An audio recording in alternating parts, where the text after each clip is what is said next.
NXT's own Enzo Amore. Enzo, thank you for taking the time. Who is Enzo Amore? I think anybody who watches NXT knows Enzo Amore is a certified G and a bona fide stud. And you can't teach that. So I don't know how to further elaborate on that. Enzo, what was it like for you growing up? Where did you grow up? Did you play any sports? What was some of your background? I grew up in North Jersey.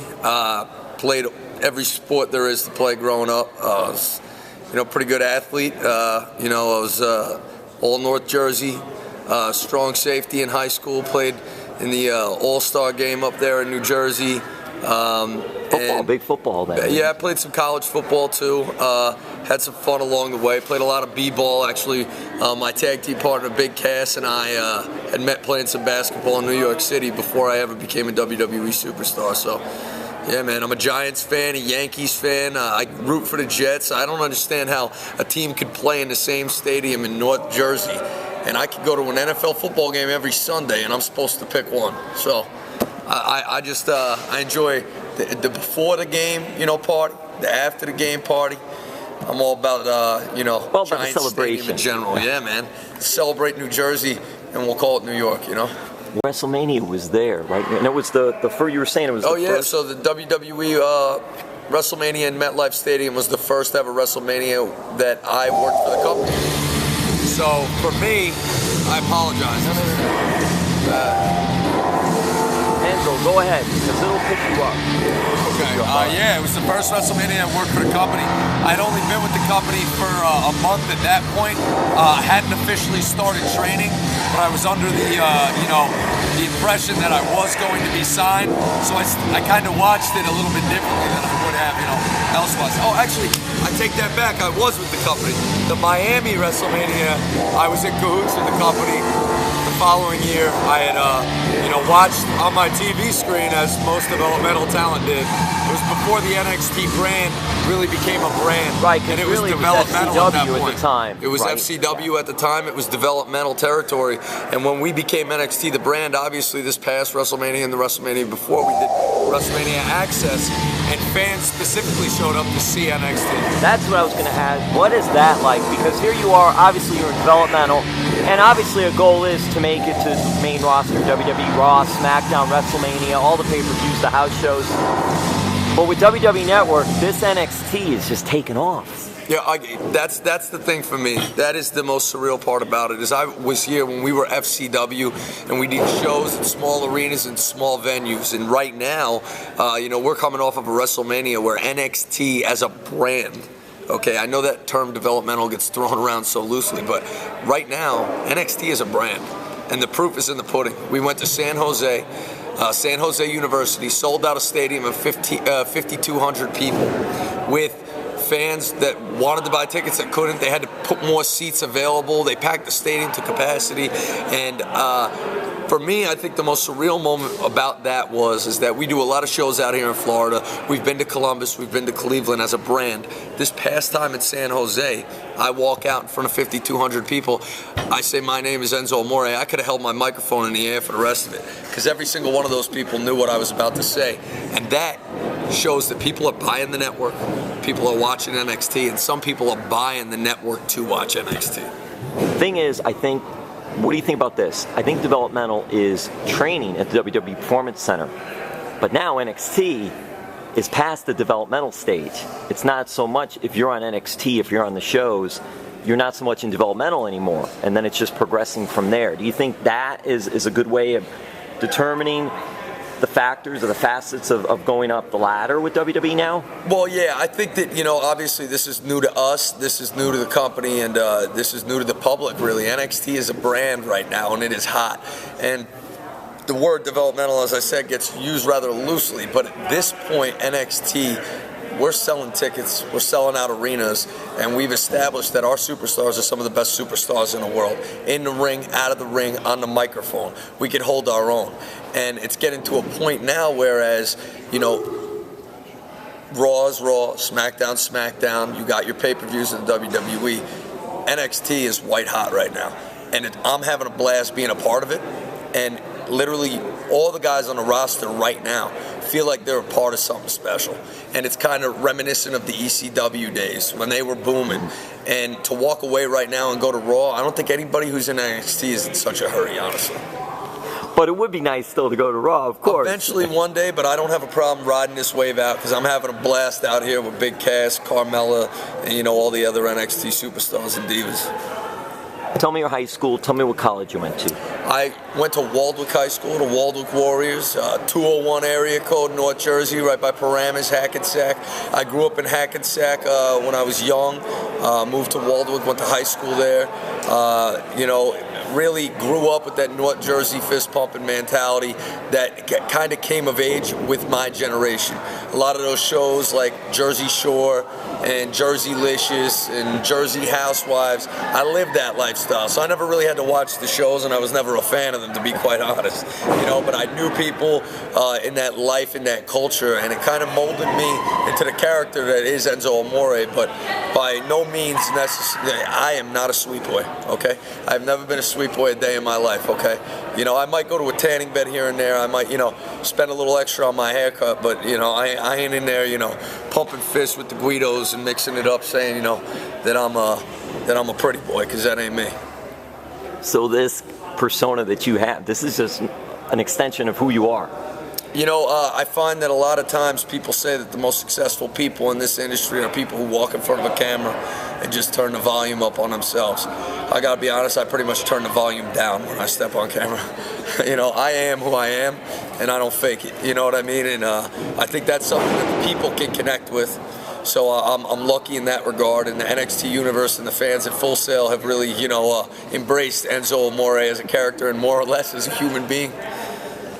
Your look, the facial, the hair, what you wear to the ring, is that something you came up with? Is there someone that does any of your ring gear for you? How does that come about? Oh, this is EA all day, man. This is Enzo Amore all day. This is who I am. Leopard print I have tattooed on my body. Leopard print is something that is really, it's North Jersey. I mean, everybody I knew growing up who was a girl walking around leopard print, guys with leopard print, car seats. I think it kind of got popularized with the television show Jersey Shore. But, for me, more or less, the hair. I used to have the Jersey blowout with the, you used to see on TV at the Jersey Shore. I used to have all that. I saw them doing it. I had to cut it down. I got the mohawk now. But, I think that the tattoos, the microphone on the hand, which is, my father's a DJ. And this was the exact microphone that he used to speak on as an MC in North Jersey, DJing weddings, bar mitzvahs, bat mitzvahs, corporate events, all those things. And I used to do that as well. So, when it comes to music, music is my passion. Wrestling's my passion. The combination of those two things in the hip-hop culture, North Jersey, really has molded me to who I am. When I'm in the ring, I wear the newest Jordans that come out. I'm in joggers. That's that North Jersey swag, it just comes out of my pores. Mention your father. Talk a little about the business, because you were a DJ for New York Jet games. Pre-game. Yeah, my father, Big Tony. Big Tony owned a DJ business up in North Jersey. My uncles, my family, they run a DJ business called Premier Entertainment. I was a DJ my whole life, so I always had a microphone. I was out there, making sure that the people at the wedding had the best time ever. The bride and groom came home happy. So for me, I've always had a microphone and always watched my father do the same thing as an MC. We actually were lucky enough to get the account as independent contractors with the New York Jets and do all their pregame in the Budweiser and Coors Light tents and everything that was out front. So we played music before the game, couple free tickets, mix it up out there, getting the game. JETS, Jets, having fun in East Rutherford. I have to ask then now, so what does Enzo Amore listen to? What music is Enzo Amore like? I don't want people to get the wrong impression and think that I'm all about fist pumping. I enjoy a club or two. In my day, I'll hit New York City. We'll cross the GWB, meet up with Cass. Hit Pasha. But that is not exactly what's playing when I'm making towns and going from show to show and wrestling. I really have been on lately the #1 album in the country, which is Wale's. The album About Nothing. I've been listening to that a lot lately. Fabulous, the OG project. I'm into that. the new Kendrick Lamar album I've been just starting to listen to. I don't know how I feel about it just yet, but if I go back, I grew up listening to Nas, Biggie, Tupac, Jay-Z, and for me, Jay-Z is the GOAT. He's the greatest of all time. So at any moment in time, I got my headphones on, you take them off, you put them on your ear, you might be hearing Jay-Z. Lastly, I'm going to ask you about Joe DeFranco. So this is how you got started in the business. Talk about Joe. Joe has a good relationship with Paul Triple H, and you ended up training with Joe, I guess. So tell me the story, what happened there, and then how you got to here. Well, I was lucky enough, some of the best high school football in the country goes on in North Jersey. And one of my good buddies who I watched growing up play a lot of, high school football, and now college and professional, was Brian Cushing, USC Trojans, plays for the Houston Texans now, and he's a former Rookie of the Year in the NFL, had trained with Joe DeFranco, and I used to watch Brian and say, dang, I want to go train too. So I started training with Joe at around the age of 16, kept with him all through high school, all through college. I played football at Salisbury State University in Maryland. I was training in the off seasons. When football season ended, I started doing a little boxing, jiu-jitsu, BJJ, and MMA. I started training, and I stayed with Joe. But at this point, I'm just a guy who's a DJ training in the gym. And Joe calls me one day and says, "Hey, you ever heard of this guy Paul Levesque?" My jaw dropped to the ground. I'm like, "Yeah, why?" He asked me if I could train him. What is it now? 3+ years later, Joe's still training Triple H, and about a year down the line, where he was training Triple H, I made a YouTube video, and I said to Joe, who's a good buddy of mine who trained me for a long time, I said, "Hey, listen, I've done you plenty favors, and I've never asked you for a favor. Here's this link to this YouTube video. I want you to show it to Paul Levesque. And he doesn't need to do me any favors. If he thinks it's worthy, maybe, see what happens." Joe showed it to Paul Levesque. He ended up calling me on the phone, which was like mind-blowing. He said that. Did you think someone was ribbing you, or you knew? I thought somebody was, messing with me, but I also knew, that Joe had showed it to him and he was impressed. I don't think he was so impressed with the physical prowess that is Enzo Amore, more or less the microphone skills, because I cut a promo at the end on the Hudson River, and I rapped at the beginning in a video, and I'm in the gym and I'm boxing and this, that, and the other. So Joe showed it to him. He liked it. He gives me the tryout. No guarantees. Didn't hear back from him for a few months. They said they weren't going to do me any favors, so the coaches that were there at the tryout, like Norman Smiley at the time, they gave me the go and the green light, and gave Triple H the word that, I'm a guy that they should look into. And P.S., 3 years later, it looks like, they made a good decision, if you ask me. I think it was a good decision too, and I think a lot of fans know it was a good decision as well. Yeah. Last question for you. You mentioned about Cass. You and Cass played some basketball together in New York City. What was it like that after those days, and now here you two guys are in the ring, tag team, here with this huge NXT brand that's white hot? Yeah, it's hard to miss a guy as big as Cass when you're on the basketball court, Whether you're just running and you're picking five, and you want him on your team, you know what I'm saying? So I've always wanted him on my team, man. And it was really funny because at a moment's time, I walk into the WWE, at the time, FCW developmental training facility, and I have my tryout, which is a 3-day tryout, and I walk in the door and I see Big Cass, and I didn't think he'd remember me, and I barely remembered him, and he had mentioned it to me, like, "Holy smokes, bro. You ain't lying, dude." "Yeah, that's right." And at the time when I had just gotten signed after the trial, Cass was friendly to me at my tryout. You walk into the wrestling business like someone like myself, I can talk, and, I got an aura about me as far as my charisma goes. Sometimes it doesn't do me any favors. So with that being said, when I walked through the door, I don't think that people were so, reluctant to embrace me with open arms.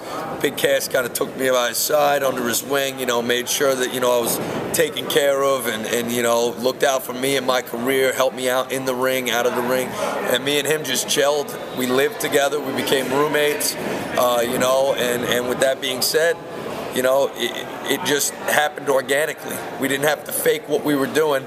Basically, people saw us hanging out in the locker room. We were making people laugh, and they're like, "Why aren't you guys together on TV?" And they're like, "Yeah, you're right. We should be. We're best buddies. We crack all you people up. I'm pretty sure we can do it on TV too." That's pretty much how it happened. And you guys have been. And good wrestling, too. Twitter, where do fans find you? At WWEA all day 21. That's 2 A's there. WWEA, meaning me, this is my world, you know. EA all day 21. Same as Instagram. Enzo, thank you. Thank you, baby. My pleasure. Pleasure, not a chore. NXT's Enzo Amore. What is it like, man? I mean, training at the WWE Performance Center in Orlando, Florida. Gotta be honest with you, you know, there's some days where you get in the car and it's surreal. You're going to work, and work for me is 7 rings in a giant warehouse with a giant weight room, and some of my idols that I watched as a kid and idolized who are there to help me become a WWE superstar. And with that being said, you know, the talent that surrounds me, whether it be my peers or the coaches and the Performance Center in general, it's just, you know, it's fascinating. And walking through the door there some days, you know, sometimes you got to take a step back, you know, and take it all in, so to say, because it can be Groundhog's Day. You know, there's a lot of hard work that goes into becoming a, you know, WWE superstar. A lot of aches and pains, physically, mentally. You know, the wear and tear of driving on the road, and you know, training and putting on television shows and hopping on airplanes. And we do it all, but more than anything, the success of this NXT as a brand, where you can't attribute it to one person, but we have a coaching staff that doesn't get, you know, a lot of the credit. When you watch the television show, you see the superstars. There's people like one of my coaches, Matt Bloom, who I was fortunate enough to actually have, you know, worked with on NXT TV when he was with Tons of Funk, and now transition, a guy that I've been in the ring with, is one of my coaches. You know, so there's always that, you know, there's not much of a divide as far as, you know, the coaches. We're all men, you know, and they speak to you like men and like human beings, and they want to see you be great.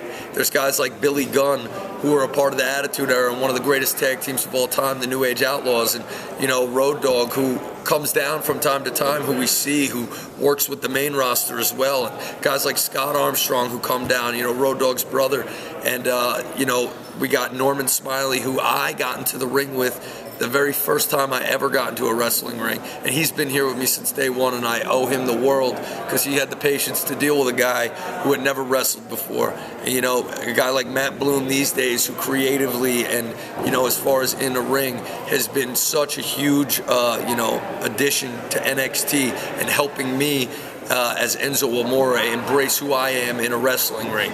And he's working with Big Cass. You know, Big Cass is a big guy. He was a big guy. The Undertaker, who recently just wrestled at WrestleMania. We've been lucky enough, me and Big Cass, to sit down, pick his brain, talk about Enzo and Big Cass, talk about NXT, talk about WWE, and talk about the old days. And when you have the best talent of all time, and, you know, Undertaker, Triple H, Shawn Michaels, Scott Hall, all coming to NXT to watch the show in San Jose, to come to the Performance Center. Opportunities for us, I mean, aren't few and far between. They're everywhere around you. They're everywhere you turn your head. Just the opportunity to speak to somebody like Billy Gunn every single day. You know, there's nothing that you can't learn. You know, and as a pro wrestler or as a WWE superstar, you learn every single day, and you learn every time you get in the ring, and you learn every time you listen to those people out there. You know, and for us, more or less, you know, it's a blessing. And there's one guy, you know, who I owe the world to, and that's Dusty Rhodes. Dusty Rhodes was one of my biggest advocates. It got me my first break, so to say, you know, in the thrust that was Enzo Amore on an NXT television. You know, as far as Triple H and Dusty Rhodes go, those two men were the most instrumental in my career, my character, and, you know, just embracing, you know, the NXT stage, making it my own every single time I get on it, and having a blast doing it. And I can't thank Dusty enough for the work that we've put in together. You know, he's one of the greatest promos in the history of the business. And, you know, as far as Triple H goes, he said, you know, he gave me an opportunity. The only thing he said to me was, don't mess this up, and I hope I'm, you know, doing right by him. Enzo, I think you're doing right by him. Keep doing what you're doing.